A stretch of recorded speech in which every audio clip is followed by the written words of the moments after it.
नाशिकच्या निफाडमध्ये शेतकऱ्यानं आत्महत्या केली आहे। कैलास पानगव्हाणे यांनी आर्थिक विवंचनेमधून जीवन संपवलंय।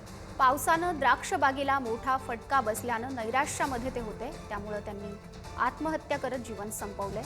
आर्थिक विवंचनेमधून त्यांनी आत्महत्या केली आहे।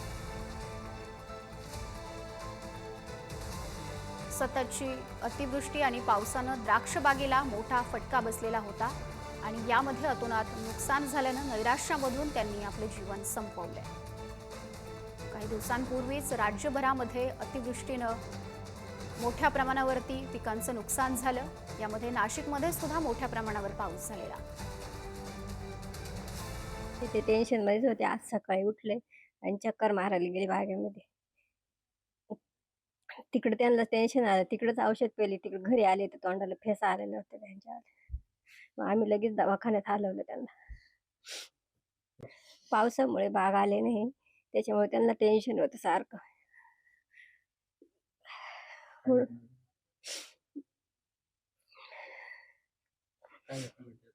मग त्यांनी तिकडं चक्करला गेले सकाळी, तिकडेच बागेमध्ये औषध घेतलं। घरी आले तर तोंडाला फेस आला होता त्यांच्या। मग आम्ही लगेच दवाखान्यात हलवलं त्यांना।